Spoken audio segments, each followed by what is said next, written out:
ఒక కొడుకు ఎలా ఉండాలో, ఒక భర్త ఎలా ఉండాలో, ఒక అన్న ఎలా ఉండాలో ఆ అయోధ్య రాముడే ఆదర్శం. రాముడి జీవితంలోని ఎన్నో గొప్ప విశేషాలు ఈ సమాజానికి మార్గదర్శకం.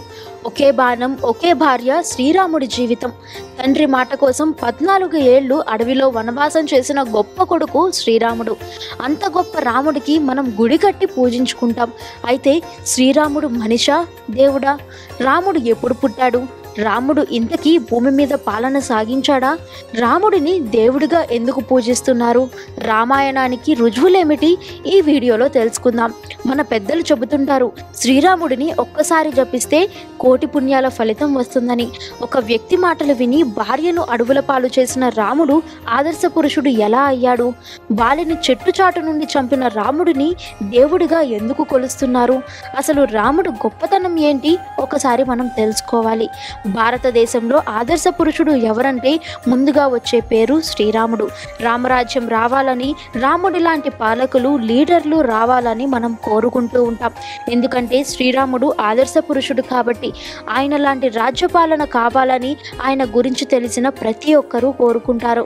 అసలు రాముడు ఎవరు అంటే, పురాణాలు చెబుతున్న దాని ప్రకారం విష్ణుమూర్తి దశావతారాల్లో 7వ అవతారం శ్రీరాముడు. రావణుడిని హతమార్చేందుకు ఈ భూమిపైన అవతరించిన శ్రీమన్నారాయణుడు. అయితే సాక్షాత్తు నారాయణుడే రాముడిగా అవతరించి ఉంటే నేరుగా వెళ్ళి రావణుణ్ణి చంపి ఉండొచ్చు కదా అని కూడా కొందరు భావిస్తుంటారు. అయితే అంతకు ముందు వచ్చిన అన్ని అవతారాల్లోనూ ఆయన చేసింది అదే.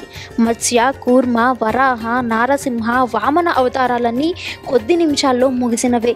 మరి రామావతారం మాత్రం వాల్మీకి రామాయణం ప్రకారం 11,000 సంవత్సరాలు ఎలా కొనసాగింది?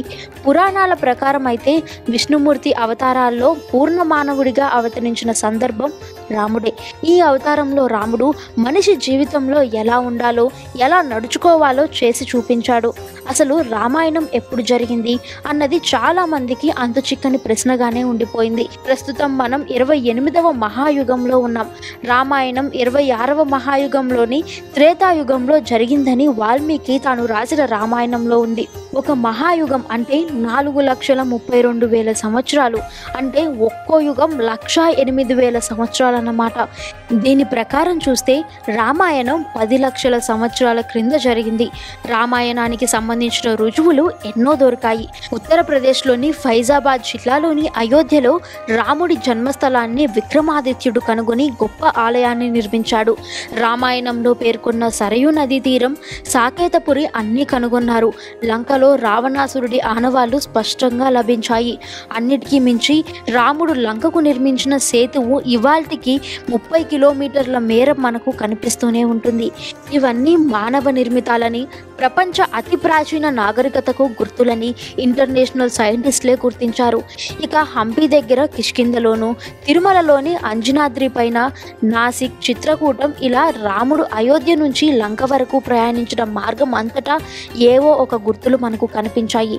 రాముడు దేవుడనే విషయాన్ని మనం కాసేపు పక్కన పెడితే, మనిషిగా జన్మించాక ఎలా బతకాలి, ఎలాంటి జీవితం గడపాలి, వ్యక్తిత్వం ఎలా ఉండాలి, కుటుంబంతో ఎలా ఉండాలి, స్నేహితులతో ఎలా మెలగాలి, ప్రజలతో ఎలా ఉండాలి, కష్ట సుఖాల్లో ఎలా ముందుకు సాగాలి, ఇలా చెప్పుకుంటూ పోతే చాలా ఉన్నాయి. మరి ఇన్ని లక్షణాలు ఒక్కరికే ఉండడం సాధ్యమా అంటే, ఈ ప్రశ్నకు ఒకే ఒక్క సమాధానం శ్రీరామచంద్రుడు. ఈయనని అందరూ దేవుడు అని ఎందుకు అన్నారంటే, మనిషిగా ఎలా బతకాలో బ్రతికి చూపించాడు శ్రీరాముడు. ఇంకా చెప్పాలంటే సంపూర్ణమైన మనిషి అనిపించే ఒకే ఒక్క రూపం కూడా శ్రీరాముడిదే. అంత గొప్పగా శ్రీరాముడు ఎలా ఉండేవాడు అనే విషయాలను ఇప్పుడు చూద్దాం. తండ్రి పట్ల కొడుకు ఎలా ఉండాలో చెప్పడానికి శ్రీరాముడు ఒక్కడు చాలు. తెల్లారిదే అయోధ్యకి రాజు అయ్యేవాడు. ఆ సమయంలో తన కొడుకు భరతుడికి పట్టాభిషేకం జరగాలని, రాముడు వనవాసం చేయాలన్న దశరథుడి మాటగా కైకేయి చెప్పడంతో మరో మాట మాట్లాడకుండా వనవాసానికి వెళ్ళిపోయాడు.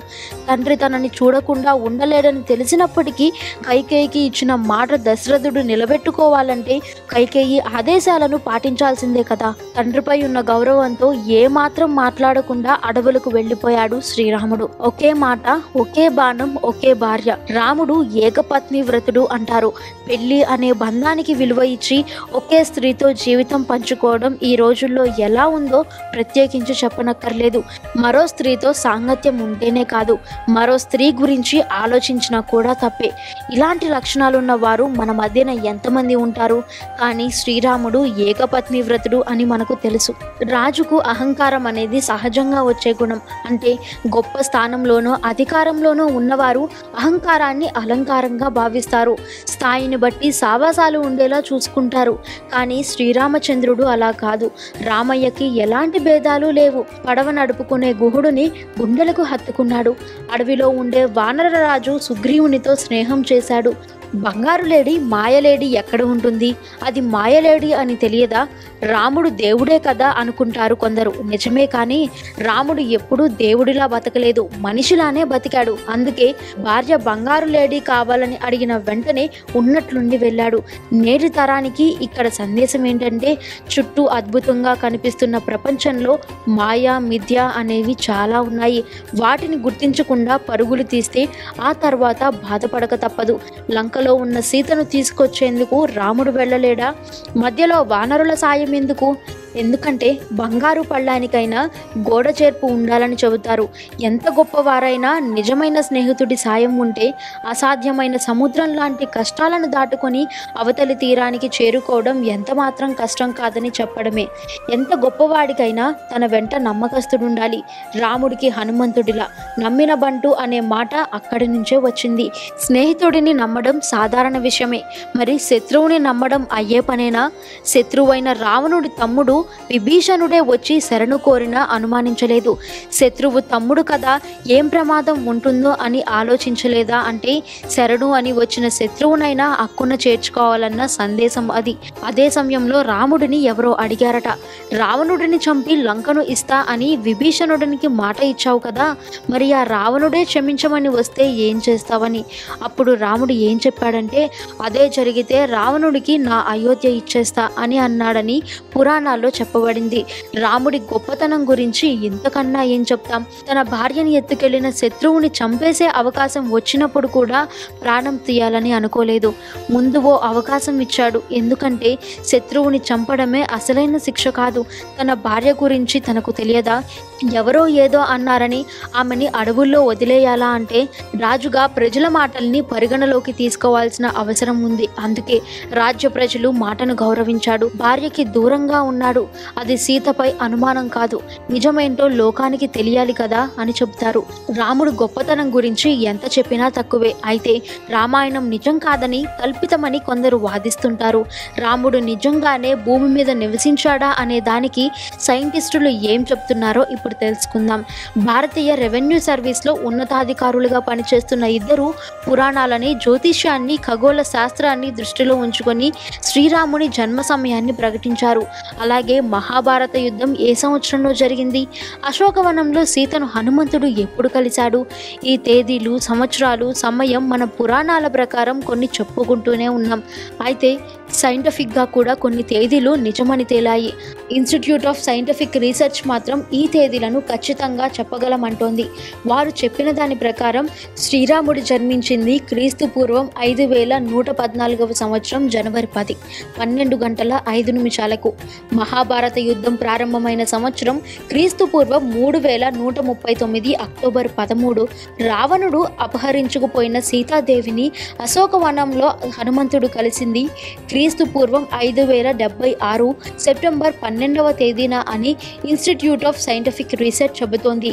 ఈ విషయాలన్నింటినీ unique exhibition on cultural continuity from Rigveda to రోబోటిక్స్లో పెట్టింది.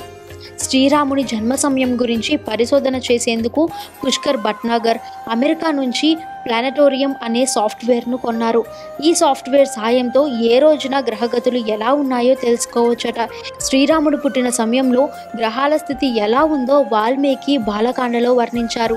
రాముడిది కర్కాటక లగ్నమని చెబుతారు వాల్మీకి. ఆయన జన్మ సమయంలో సూర్యుడు మేషంలోను, కుజుడు మకరంలో ఉన్నాడని రాముల వారి జన్మకుండలిలోని గ్రహ సంచారాన్ని రాసుకొస్తారు. ఈ సమాచారాన్నంతా సాఫ్ట్వేర్ సాయంతో జత చేసిన సైంటిస్టులకు రాముడు పుట్టిన సంవత్సరం తెలిసింది. ఇక చాంద్రమానం ప్రకారం ఆ రోజు చైత్రశుద్ధ నవమి అని కూడా తేలింది. దీంతో ఆయన వాదనకు బలం ఏర్పడింది. అంతేకాదు రామాయణంలో రాసిన గ్రహస్థితులను బట్టి రాముడు అరణ్యవాసం చేసిన సమయం 5089 BC లాంటి కాలాలను కూడా నిర్ణయించామంటున్నారు సైంటిస్టులు. ఇలా రాముడికి సంబంధించిన ఎన్నో ఆధారాలు దొరకడంతో రాముడు నిజంగానే భూమిపై నివసించారని తెలుస్తోంది. ఆయన మనిషిగా జీవించిన తీరు, ఆయన మహోన్నతమైన గుణాలు ఆయన్ను దేవుడిలా కొలిచేలా చేశాయి. అందుకే శ్రీరాముడు మనిషి రూపంలో ఉన్న దేవుడు. అందుకే రాముడు ఎప్పటికీ అందరికీ ఆదర్శం. ఈ వీడియో కనుక మీకు నచ్చినట్లయితే లైక్ చేయండి, షేర్ చేయండి. మరిన్ని ఆధ్యాత్మిక విషయాల కోసం మా ఛానల్ను సబ్స్క్రైబ్ చేసుకోండి.